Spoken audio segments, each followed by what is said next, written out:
Hello, नमस्ते. कसे आहात सगळे? छान ना? मी पण मस्त आहे. आज एक अगदी महत्वाचा टॉपिक आहे. आपल्यातल्या बरेच लोकांना वाटते मी जाड आहे, मी काळा आहे, किंवा मी बारीक आहे, किंवा मी हुशार नाहीये, मी शहाणी नाहीये. असं काही ना काही आपल्याला इन्फिरियरिटी कॉम्प्लेक्स असतो. त्यामुळे काय होतंय, आपण पुढे जातच नाहीये. आपण म्हणतो नाही बाबा, मला सगळे असं म्हणतील. एखादा आवडला ड्रेस, नाही हा रंग मला कसा दिसेल, हा नाही मला शोभणार, लोक काय म्हणतील, असं आपण म्हणतो आणि मागे सरकतो किंवा कितीतरी वेळेला आपल्या इच्छा मारतो. आपल्याला हे कळत नाही, देवानं प्रत्येकाला काहीतरी स्ट्रेंथ दिलेली आहे, काहीतरी गुड क्वालिटीज दिलेल्या आहेत. ते आपल्याला कायम असं इन्फिरियरिटी वाटते, कमीपणा वाटते, चार चौघात जाऊन बसायला नको वाटते, बोलायला नको वाटते. का? हे कशामुळे होते? कशामुळे होते आपण नंतर बघूया. हे आधी कसं आपण हेत ना स्वतःची सुटका करून घ्यायची आणि पुढे जायचं, हे आधी बोलूया. आता महत्वाचं आहे.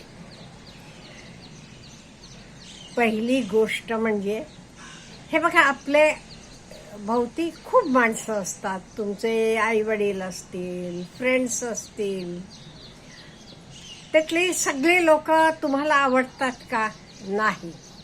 काही लोक तुम्हाला आवडतात का? ते तुम्हाला पॉझिटिव्हली ट्रीट करतात. त्यामुळे आपण विचार असा करायचा, जी माणसं आपल्याशी पॉझिटिव्हली बोलतात, वागतात, त्यांची फ्रेंडशिप ठेवायची. कायम आपल्याला कमी लेखतात, अमुक का तसं का म्हणतात, त्यांच्याशी जरा लांब राहायचं. आणि काही गोष्टी आपल्या आहेत त्या एक्सेप्ट करायला आपण आपल्याला यायला पाहिजे. आता वय एक्सेप्ट करायला यायला पाहिजे की. काही अशी लोक आहेत यो, आता किती केस पांढरे झाले तो तुमचे. अहो, पांढरे होणारच की, 70च्या पुढे नाही, तुमचे नाही होणार. हे एक्सेप्ट करायला पाहिजे. काय आहे ते वयाप्रमाणे आपल्यात हे बदल घडणार. त्यामुळे हे आपल्याला एक्सेप्टन्स पाहिजे. आणि ॲट द सेम टाइम दुसरा म्हणाला म्हणून आपण कुठेही कमी पडतोय हा बिलकुल विचार नाही घ्यायचा. आणि एक सांगू का बाळालो, नोबडी इज 100% परफेक्ट. कोणी 100% परफेक्ट नसते.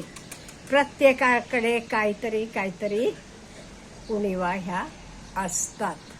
इन द सेम वे प्रत्येकाकडे, लक्षात ठेवा, काहीतरी सिक्रेट्स पण असतात. ते सिक्रेट्स असल्या तरी लगेच ओपन करत जाऊ नका. कित्येक वेळेला असं केलं की काय होते माहिती, मग लोकांना कळते तुमचे वीक पॉइंट्स. त्यामुळे काही गोष्टी आपल्या सिक्रेट असल्या ते कायम आपल्या बरोबर, आपले शेवटपर्यंत सिक्रेट म्हणूनच असायला पाहिजेत. आणि कॉन्फिडन्स हे महत्वाचं आहे. आता हे कॉन्फिडन्स आपण कसं यायचं किंवा कसं येणार? ओके, आपण सपोज स्टेजवर जातो, आपल्याला बोलायला सांगतात. एकदम नवीन असाल तर तुम्हाला तेव्हा नाही जमत, तुमचे हात पाय जरा शेकी होतात, पण तो दाखवू नका. स्टेजवर गेलात ना, तुम्हाला जमतं एवढं बोलून या.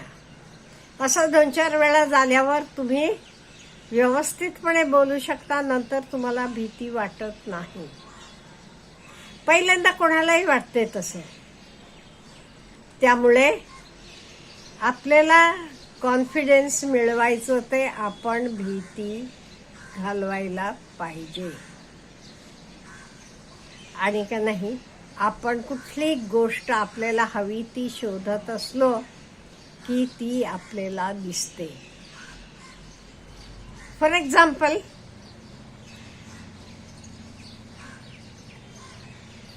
तुम्हाला गाडी घ्यायची आहे 4 व्हीलर, तुम्हाला लाल रंगाची पाहिजे. मग तुम्हाला काय होणार, रस्त्यावरनं जाताना सगळ्या लाल रंगाच्या गाड्या दिसतील का, तुम्हाला ती घ्यायची आहे. नाही तर आपलं लक्ष पण नसते. इन द सेम वे आपला पण काय होते. माझी एक मैत्रीण होती बरं का, खूप चांगली. तिचे डोळ्यात का नाही एक डोळा जरा स्क्विंट आई होता. त्यामुळे कुठलाही फोटो काढला, ग्रुप फोटो असला तर ती आधी डोळा बघायची, माझा डोळा कसा आलाय. आहे ना आपला डोळा तसा, माहित आहे ना, एक्सेप्ट इट ना. मग तू त्या डोळ्याकडे काय बाकी तुझं कितीतरी गोष्टी चांगल्या आहेत देवानं दिलेल्या, त्या गोष्टींकडे बघायचं सोडून आपल्याला जे काही आपले कमी आहे त्याच्याकडे आपलं लक्ष जाते. असं करायचं नाही. आपण चांगल्या गोष्टींकडे बघायचं. सपोज आता ह्या रूममध्ये मी तुम्हाला म्हटलं, ह्यातली तुम्हाला सर्वात चांगली एकदम नंबर 1 आवडलेली गोष्ट सांगा. तुम्ही नजर फिरवाल आणि म्हणाल, मॅडम मला ती खुर्ची आवडली. मी लगेच तुम्हाला, हे तुम्हाला न आवडलेली गोष्ट कुठली, तुम्ही म्हणणार नाही माझं लक्षच नव्हतं, मी कुठली गोष्ट आवडते त्याच्याकडे माझं लक्ष होतं. त्यामुळे आपले मनाचं पण असं आहे, आपण जे काही आपली अपेक्षा असते त्याच्याकडे आपलं लक्ष जाते. आणि हे सगळ्या गोष्टी आपल्याला कॉन्फिडन्स करायला, आपल्याला स्वतःवर विश्वास असणं खूप महत्वाचं आहे. सांगा, मी आहे तुझ्या बरोबर, काही झालं तर मी आहे ना. शेवटी माणूस येणार एकटा, जाणार एकटा, आपल्याला माहित आहे. त्यामुळे आपल्याला आपल्या मनाला सांगायला पाहिजे, मी आहे तुझ्या बरोबर, का घाबरतोस तू. आणि आता हे इन्फिरियरिटी कॉम्प्लेक्स कशानं निर्माण होते, मी इन्फिरियर आहे हे कधी तुम्हाला वाटते. एका मुलाला तर इन द बिगिनिंग काही वाटत नसते, त्याला कशी ती इन्फिरियरिटी कॉम्प्लेक्स निर्माण होतीये, म्हणजे बाकीचे सांगतात, ए तू काळा आहेस, बाकी सगळे बघ किती गोरे आहेत, किंवा तू जाड आहेस, बाकी सगळे बघ कसे स्लिम आहेत, किंवा तू बाकी लोकांची घरं बघतोस, मोठी घरं, यो माझं एकदम छोटं घर. मग इन्फिरियरिटी कॉम्प्लेक्स निर्माण होते. कोणालाही बोलवायला नको वाटते घरी, का लोक काय म्हणतील. अहो, लोकांना तुम्ही आवडता, तुमचे घर बघून ते तुमच्याशी फ्रेंडशिप करत नाही. तुम्ही माणूस कसा आहात, दॅट इज इम्पॉर्टंट. त्याच्याशिवाय कोणी काही म्हटलं म्हणजे आपण तो बनतो का. कोणी आपल्याला मूर्ख म्हटलं, कोणी आपल्याला गाढव म्हटलं, आपण गाढव बनतो का, नाहीये. त्यामुळे आपण बिलकुल लक्ष द्यायचं नाही त्याच्याकडे. कोणी काही म्हणू दे, असेल माझा रंग काळा, पण मनानं मी चांगला आहे ना. मी दुसऱ्यांना मदत करतो का नाही, मी दुसऱ्यांना कॉन्फिडन्स त्यांच्या अंगात भरतो का नाही. मग माझे किती छान गुण आहेत, माझे हात नीट आहेत, पाय नीट आहेत, डोळे आहेत, डोकं आहे सगळं. त्यामुळे हे सगळे चांगल्या गोष्टींकडे आपण लक्ष द्यायला पाहिजे. आणि देवाला पण रोज म्हणायला पाहिजे, थँक्यू गॉड, तुम्हाला एवढं सगळं छान दिलेलं आहे. आपल्या मुलाला 2 मार्क कमी पडले म्हणून आपण रागवतो, मारतो, गरज आहे का. अहो, बाकी कितीतरी लोकांना बघा, त्यांना काय म्हणेन मी, स्पेशल चाइल्ड म्हणतो आपण, जरासं कमी कळते, कमी समजते तसली मुलं आहेत, फिजिकली हँडिकॅप्ड आहेत, तेही काय करायला पाहिजे?